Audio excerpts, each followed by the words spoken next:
Bonjour à tous et bienvenue pour la matinale, l'émission quotidienne de CMC Markets qui débute à 10h. Je suis Nicolas Chéron, stratégiste pour vous servir et nous sommes aujourd'hui le lundi 28 novembre 2016.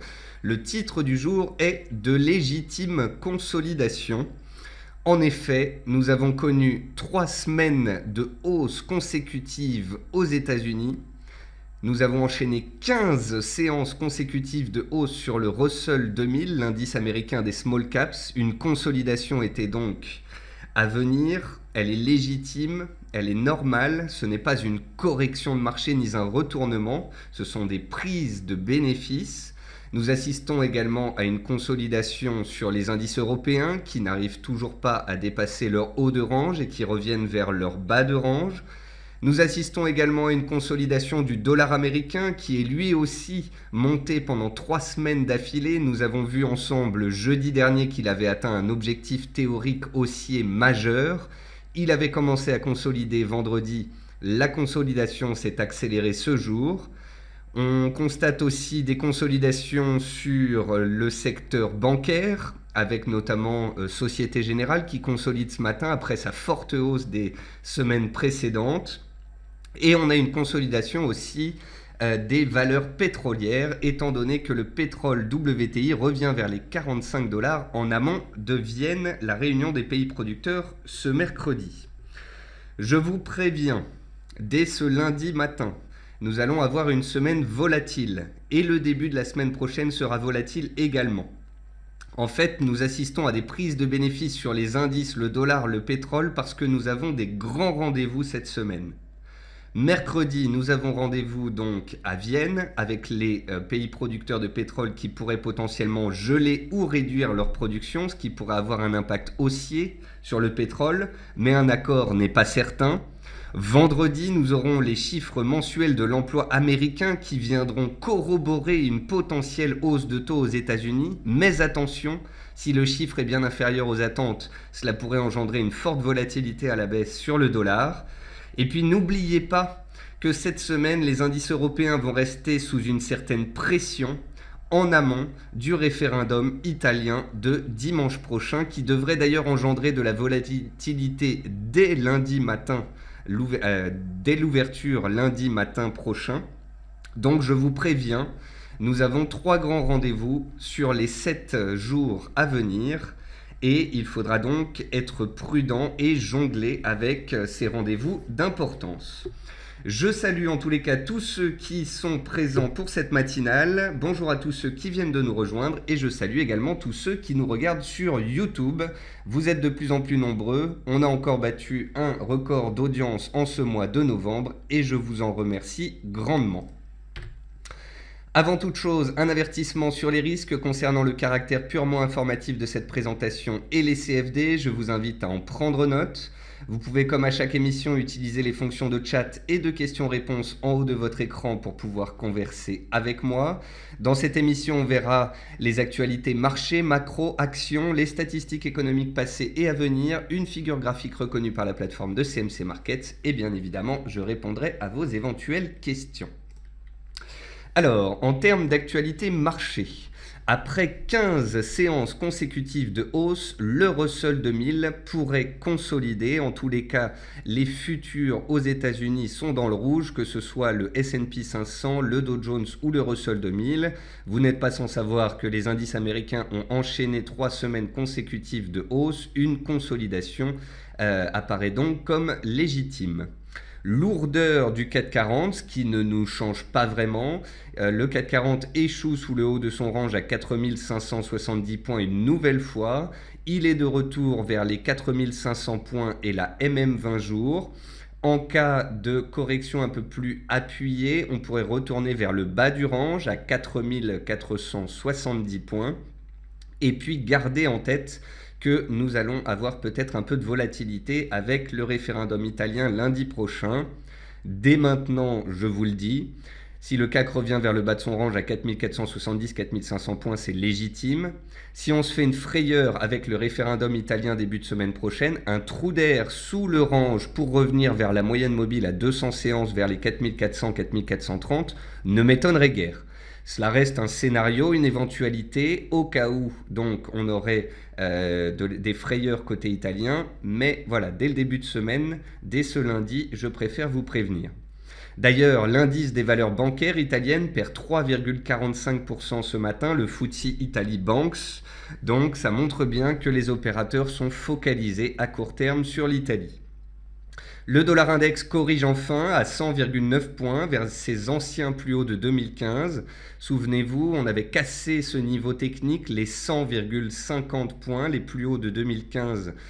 C'était il y a quelques séances. On a accéléré au-dessus de ce seuil.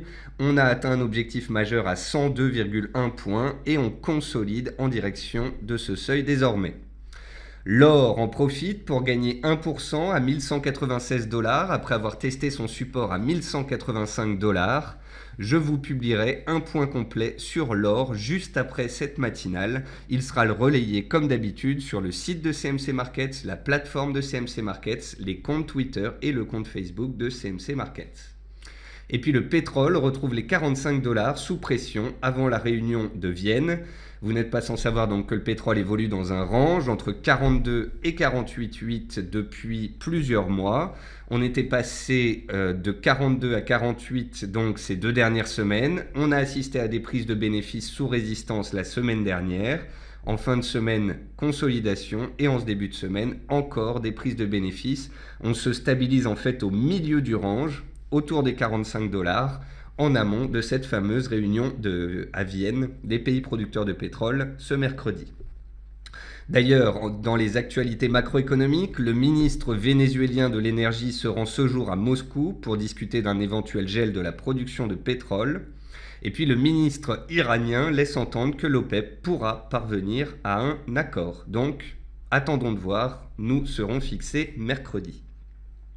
Ensuite, l'accélération de la hausse des taux après l'élection de Donald Trump a accentué le mouvement des obligations vers les actions. Ce mouvement s'est soldé par une contraction de près de 2000 milliards de dollars de la capitalisation obligataire mondiale. Ensuite, en Chine, les bénéfices des entreprises du secteur industriel ont progressé de 9,8% en octobre par rapport à octobre 2015. Donc c'est un bon point que la Chine se maintienne. Et puis enfin, Amazon.fr a réalisé une journée record de vente lors du Black Friday en vendant 1,4 million de produits dans la journée. Le Black Friday, c'était vendredi, mais je pense que vous en avez entendu parler puisque même en France, on a reçu de très nombreuses offres promotionnelles pour nous faire consommer ce week-end. Côté entreprise, Eurotunnel voit son service navette camion enregistrer un nouveau record historique de trafic. Gemalto a signé un protocole d'entente avec Huawei, leader des solutions TIC, donc c'est les technologies de l'information et de la communication. Icade révise à la hausse sa prévision de croissance 2016. Porsche souhaite vendre 20 000 voitures électriques par an. Donc vous l'aurez remarqué, les constructeurs automobiles en ce moment nous laissent vraiment attendre de grandes avancées au niveau des voitures électriques dans l'avenir. On en a entendu parler chez BMW, chez Mercedes, chez Tesla, chez Porsche, etc. Et puis enfin, Veolia remporte un contrat de traitement des eaux usées pour une raffinerie en Arabie Saoudite. Justement, Veolia, grâce à ce contrat, et parce que le titre était survendu suite à sa forte baisse des dernières semaines, et Veolia est un des rares titres en hausse sur le CAC ce jour.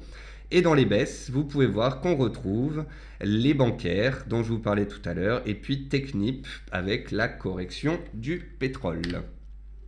Pas de statistiques passées encore. On a un début de semaine qui est relativement calme en termes de chiffres économiques. On aura la confiance des consommateurs en zone euro à 11h.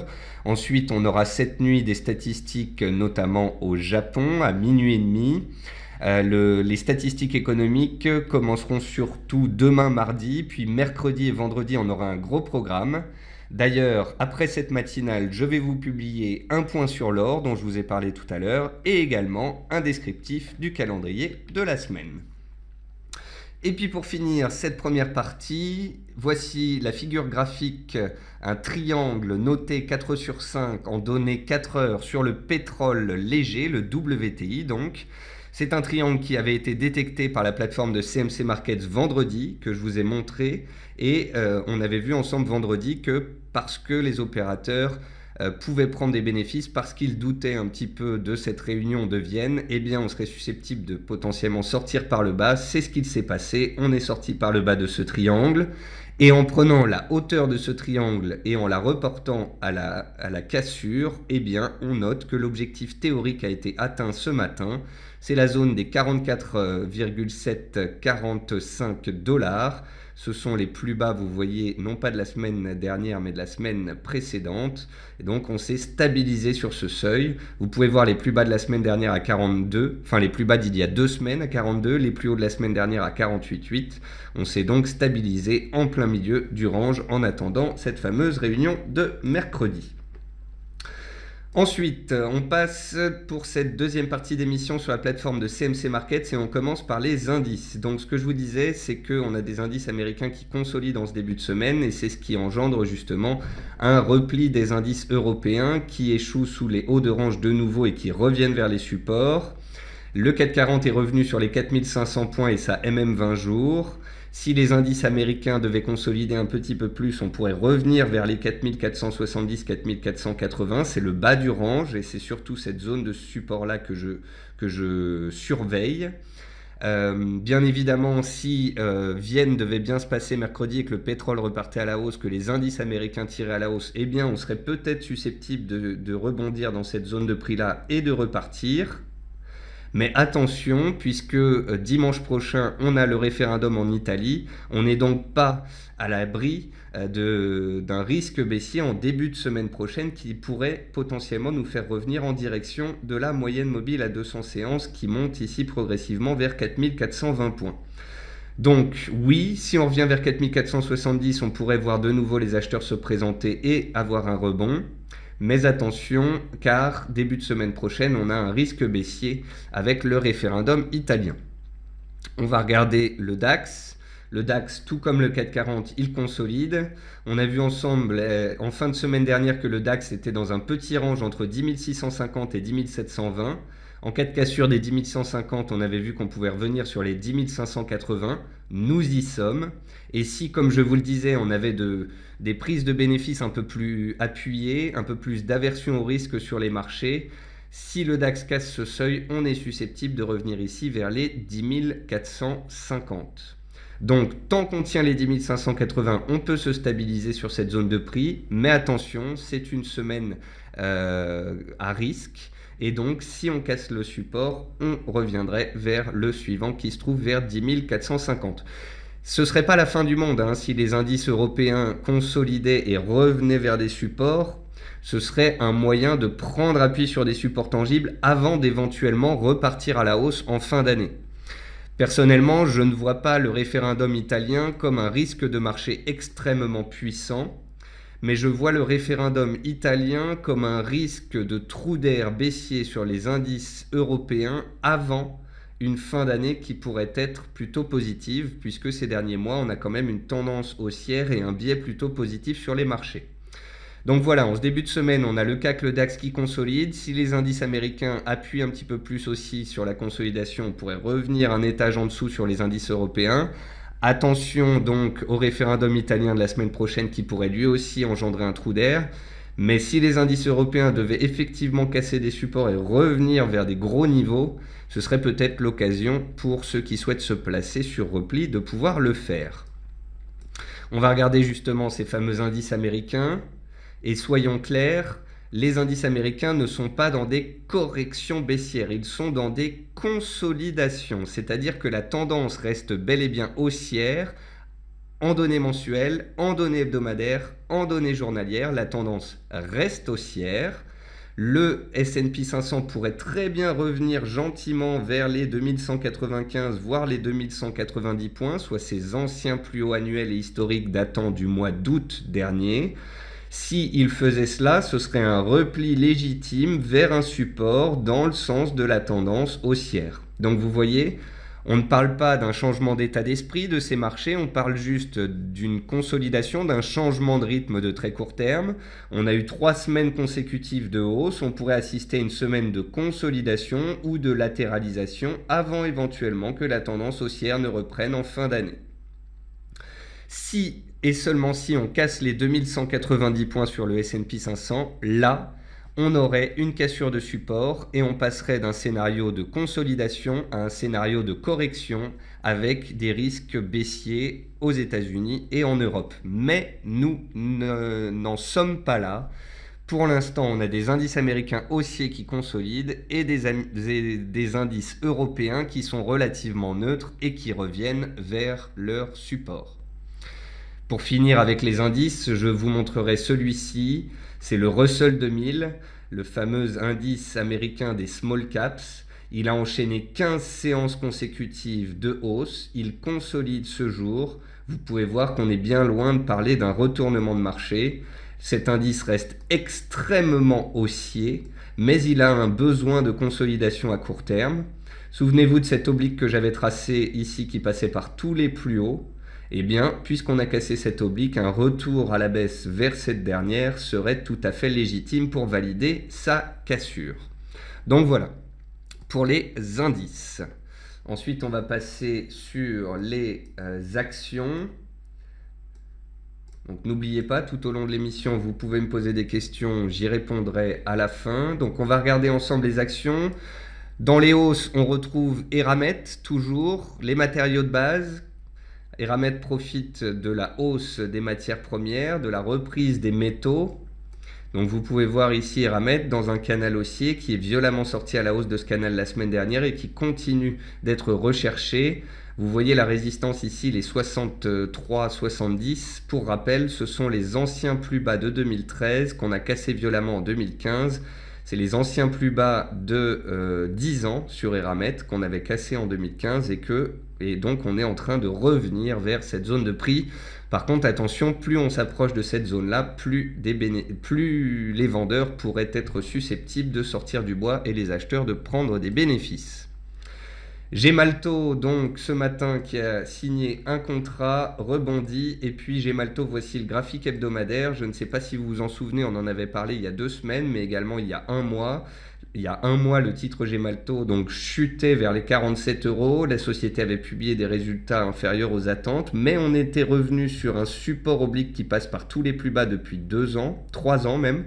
C'est un graphique hebdomadaire que vous voyez ici. Et donc, depuis plusieurs semaines, on travaille proprement cette zone de prix. On arrive à rebondir. Vous voyez qu'on rebondit depuis 2-3 semaines là, sur les 50,50. Ça correspond aux anciens plus bas de 2016. On va se mettre en données journalières pour voir un petit peu mieux. En gros, à court terme, on a touché un support hebdomadaire, on tente de rebondir, mais pour que le titre puisse aller plus haut, il faudra absolument casser les 50,50. Tant qu'on reste dessous, on est dans une consolidation horizontale. Si on les casse, eh bien, on pourrait revenir vers le gap ici à 52,30 et au-dessus vers les 55 €. Dans les hausses, on retrouve aussi Compagnie des Alpes qui avait donné un signal haussier violent vendredi. La hausse continue en direction des plus hauts annuels de juillet ici vers les 19 €. On retrouve Trigano qui avait publié la semaine dernière de bons résultats et qui donc continue d'être recherché par les opérateurs. On retrouve aussi Selectis et plusieurs sociétés biotech qui rebondissent un petit peu ce matin. Selectis, je voulais vous la montrer parce que, vous voyez, le titre, après l'élection de Donald Trump, est reparti à la hausse. Puis on a violemment consolidé et on est revenu pile poil tester les 16 €. Et les 16 €, c'est les plus bas du mois de février. Donc tant que Selectis est au-dessus des 16 €, on peut avoir une reprise en main des acheteurs. Sous les 15,90 €, 16 €, là, ce serait plus grave. Parrot, qui a perdu 60% depuis le début septembre, rebondit enfin. Ça fait une semaine qu'on rebondit sur ce titre sur lequel les acheteurs semblent de nouveau de retour. Et puis après, qu'est-ce que je voulais vous montrer? Oui, des titres survendus, comme délaissés, comme EDF, qui rebondissent un petit peu ce matin. Donc dans les hausses, on a les matériaux de base avec Eramet, mais attention, parce que plus elle grimpe, plus elle approche de résistance. Gemalto qui a signé un contrat, Compagnie des Alpes et Trigano font suite à des signaux haussiers donnés précédemment, et puis ensuite on a des rebonds techniques, soit sur des biotech, soit sur des titres délaissés. Dans les baisses, on retrouve Valorec.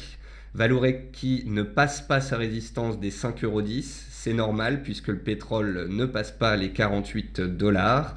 Donc Valorec, c'est une tendance haussière de moyen terme, mais à court terme, on échoue sous les 5,10 €, 5,15 €. Il y a un beau potentiel haussier sur cette valeur si le pétrole voulait bien décaler à la hausse, mais puisque le pétrole consolide, puisque le pétrole est attentiste en amont de la réunion des pays producteurs à Vienne mercredi prochain, eh bien, on assiste à des prises de bénéfices sur Vallourec. Si le pétrole continue de baisser, Vallourec pourrait revenir vers son support, en direction de son support des 4,55. Tant qu'on est au-dessus à moyen terme, c'est positif.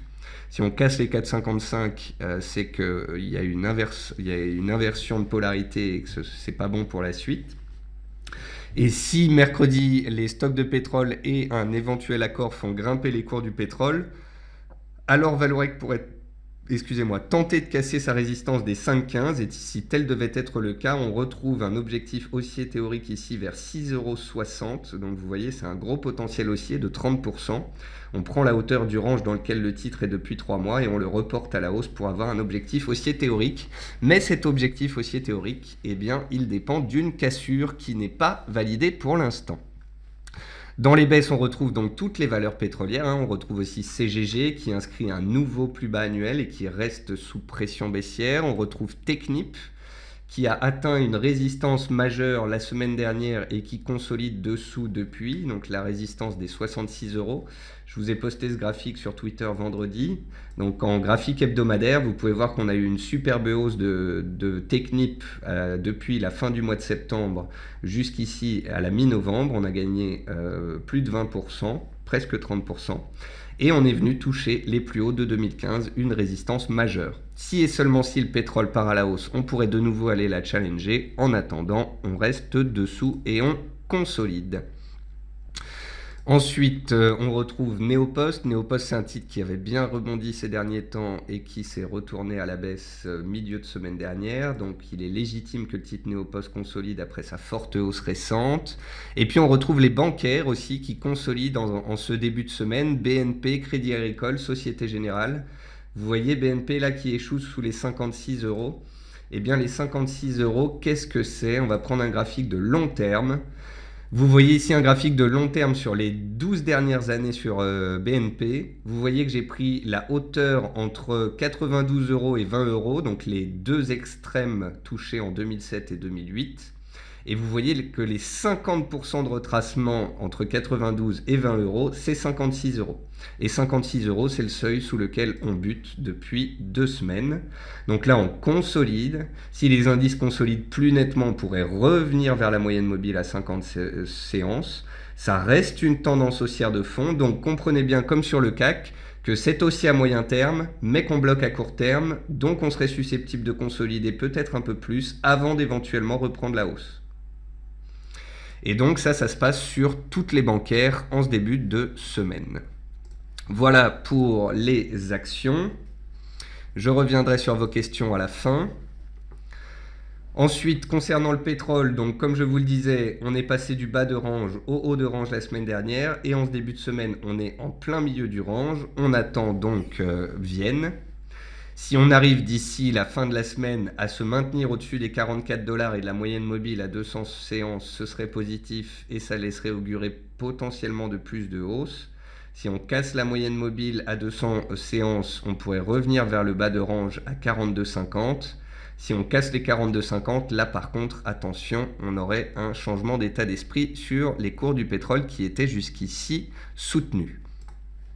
Ensuite, sur les cours du coton, on est toujours dans un triangle, bloqué sous les 72 cents. Tant qu'on est sous ce seuil, c'est neutre. Si on le casse, il y aurait un signal haussier. Si on casse l'oblique de tendance, il y aurait un signal baissier, bien évidemment.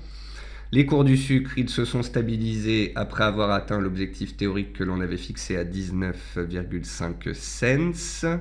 Les cours du maïs sont toujours dans un range et ont testé la borne haute du range ce matin. Donc on est toujours bel et bien dans un rebond technique initié début septembre. Ça fait 3 mois que ce rebond technique dure. Si on échoue sous les 350 cents, on pourrait rester dans ce range et consolider à la baisse. Attention, si on casse à la hausse les 350 cents, ce serait un signal de continuation de la tendance haussière en place depuis 3 mois, avec à la clé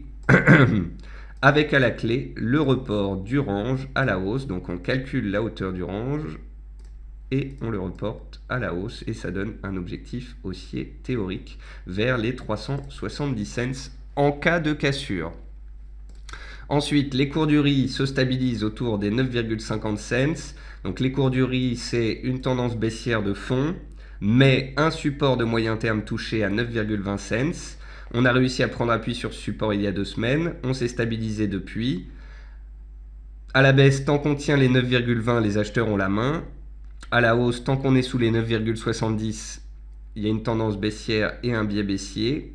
Donc c'est très neutre à court terme, mais attention, si on vient à casser une de ces deux bornes, ce serait un signal fort. Si on casse les 9,70, on pourrait se retourner à la hausse en direction des 10,20, 10,40. Si on casse les 9,20, ce sont les plus bas annuels. On annihile les perspectives haussières. Ensuite, les bovins engraissés, ils gardent une pente haussière après avoir fait un beau repli sur la résistance précédente. Donc on avait vu ça la semaine dernière. Cassure, pullback, redémarrage haussier, donc c'est relativement propre. Tant qu'on fait des plus bas et des plus hauts de plus en plus haut, il y a bel et bien une tendance haussière en place sur les bovins engraissés.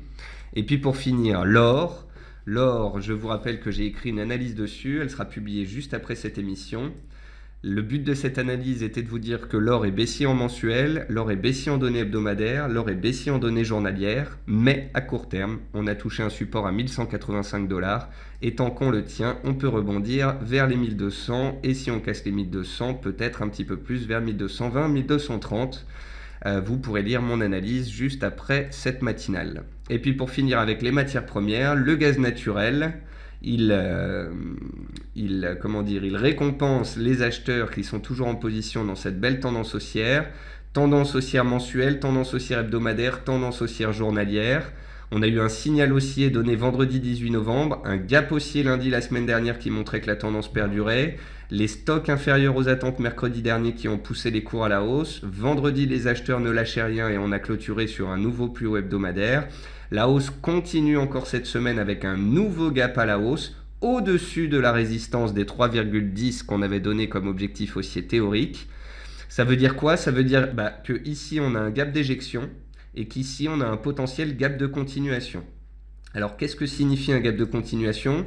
Eh bien ça veut dire que tant qu'on est au-dessus de la zone de ce gap, les acheteurs gardent la main et la hausse pourrait perdurer en direction des 3,32, soit la résistance suivante. Si on vient à passer sous ce gap, ce serait un signe d'essoufflement et un recul des cours pourrait alors intervenir. Donc en gros, tant qu'on est au-dessus des 3,06, soit les plus hauts de vendredi dernier, on peut soit ne pas combler le gap et partir à la hausse, soit combler le gap et partir à la hausse. Si on repasse sous le gap et qu'on baisse, là par contre on invalide les perspectives haussières. Qu'est-ce que ça veut dire? Ça veut dire que ceux qui sont toujours à l'achat dessus savent exactement les seuils qu'ils doivent surveiller. Et puis enfin, on va terminer cette émission comme d'habitude avec les devises. Et sur les devises, bien évidemment, on va parler du dollar américain. Le dollar américain, on a vu ensemble jeudi dernier qu'il avait atteint une résistance majeure. Donc le dollar américain, il était monté pendant 3 semaines consécutives, très fortement. Il avait cassé ses plus hauts de 12 mois à 100,50.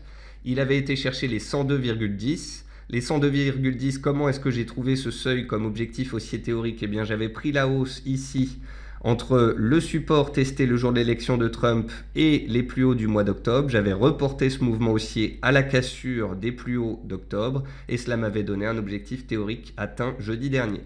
Jeudi, je vous ai dit objectif atteint, attention. Autant les indices étaient toujours haussiers et pouvaient continuer de monter le vendredi, ce qu'ils ont fait, autant le dollar, lui, montrait déjà des signes de nécessité de consolidation. Vendredi, on a consolidé, ce qui a permis à l'or de se stabiliser, au pair en dollars de se stabiliser. Et je vous avais dit que si on cassait par la suite l'oblique de tendance haussière ici, on pourrait passer d'une respiration à une consolidation, voire à une correction de court terme en direction des plus hauts de 12 mois. Ce qui pourrait engendrer des rebonds techniques un peu plus forts sur les paires en dollars et l'or auxquels nous avons assisté ce matin. Est-ce que le dollar va reprendre sa course haussière ou est-ce qu'il va rebaisser pour aller chercher ce seuil? Je pense qu'il est susceptible de baisser pour aller chercher ce seuil, mais tout dépendra des prochaines statistiques économiques, notamment demain mardi. Si les chiffres donc pèsent un petit peu, sont un petit peu inférieurs aux attentes, on pourrait revenir tester le support, mais attention, si les chiffres sont très bons, on pourrait de nouveau tenter de reprendre la hausse.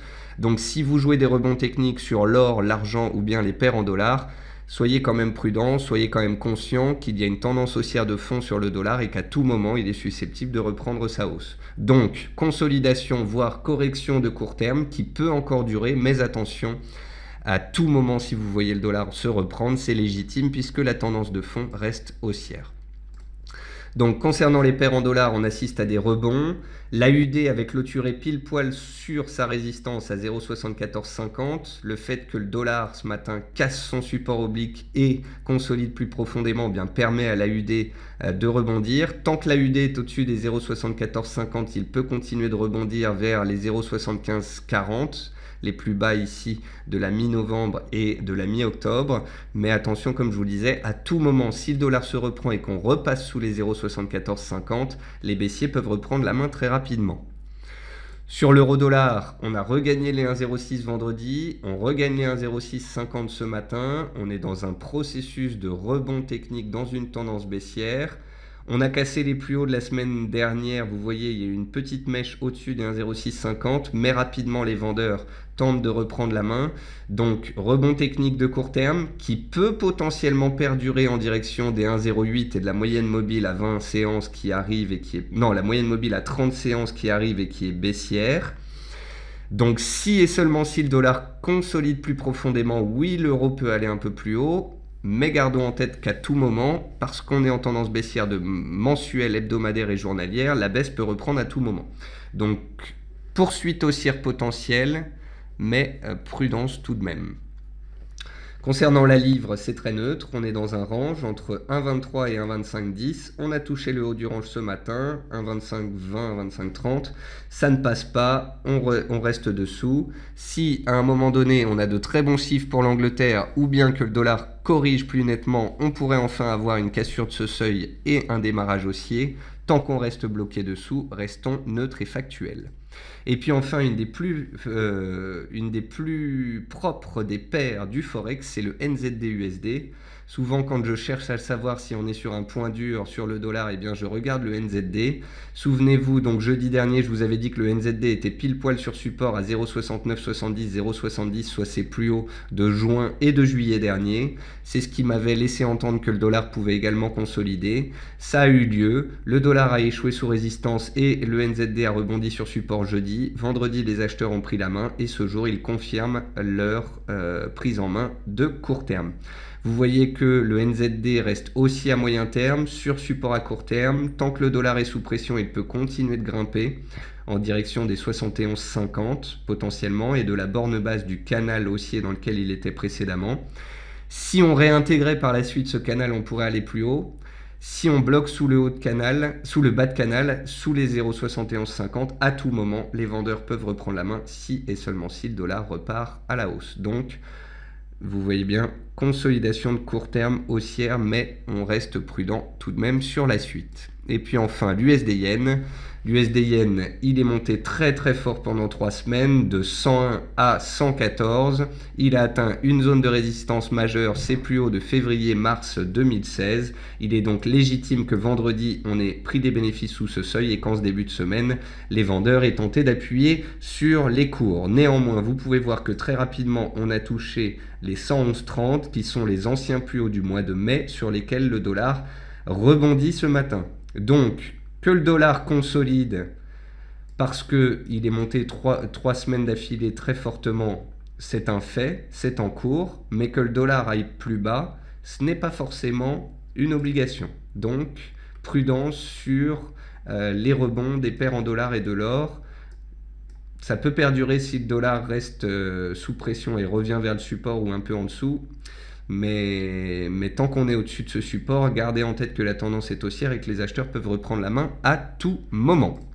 Donc voilà, on a fait le tour de ces marchés, on a bel et bien assisté à une consolidation des indices, consolidation du dollar, consolidation des bancaires, c'est légitime puisqu'on a des grands rendez-vous cette semaine, mercredi Vienne, vendredi les chiffres mensuels de l'emploi aux États-Unis et puis dimanche prochain le référendum en Italie.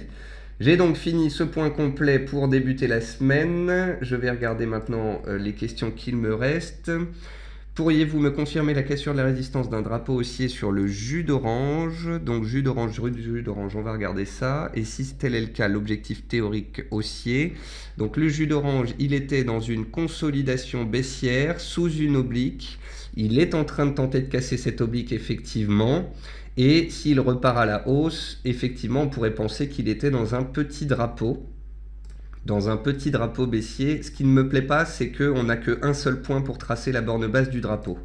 Donc j'ai plutôt tendance à voir ici une sorte de triangle, un petit triangle de consolidation dont on sortirait par le haut. C'est à confirmer aujourd'hui parce que la sortie ici est un petit peu poussive et on est pile poil sur l'oblique.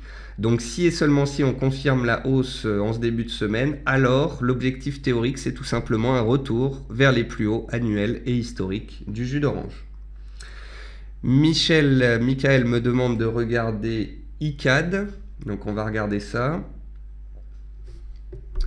Alors le titre ICAD en données hebdomadaires.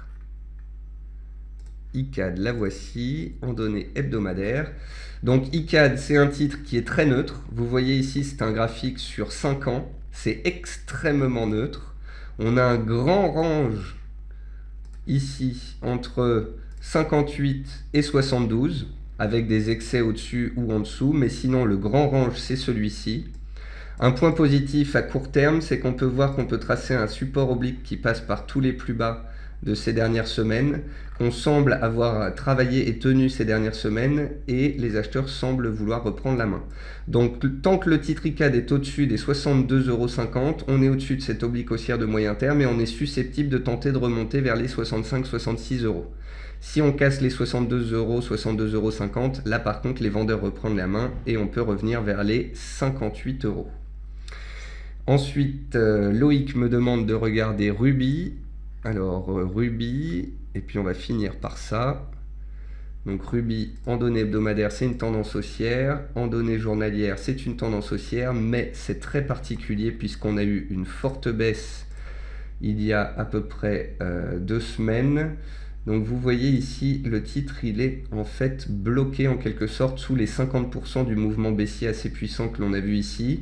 On a eu un rebond technique qui s'est fait ces 2 dernières semaines et qui a permis de revenir ici sur les 77 €, pratiquement sur le gap haussier ouvert ici le 9 septembre. Donc on est pile poil sous un beau seuil technique et la MM20 jours qui est baissière et qui arrive sur les cours. Donc si on bloque sous ce seuil, on repart à la baisse en direction des plus bas récents à 73. Si on arrive à casser cette zone de résistance et la MM20 jours, on pourrait reprendre la hausse vers la MM50 et les 80 €. Donc Ruby est à la croisée des chemins.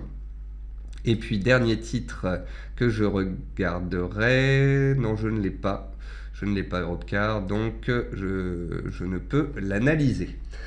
Voilà, sur ce, c'est la fin de cette émission. J'espère que vous avez bien compris qu'on a une semaine chargée devant nous. Et puis, dimanche prochain, le référendum italien. Donc, attention, si les indices européens sont lourds cette semaine, c'est normal. En attendant, comprenez bien qu'on reste dans des tendances haussières à moyen terme sur les indices américains et pas dans des corrections baissières. Donc, on peut quand même tenir relativement bien aux US et en Europe. Gardez en tête que c'est une consolidation sur le dollar et pas une correction et qu'à tout moment la hausse peut reprendre. Et puis me concernant, je vais vous publier donc un point complet sur l'or juste après cette matinale ainsi que le descriptif du calendrier de la semaine. Je vous souhaite à tous un très bon début de semaine de trading, un bon appétit. J'espère vous retrouver cet après-midi à 15h45 pour le quart d'heure US et vous souhaite à tous donc une bonne journée. Au revoir à tous.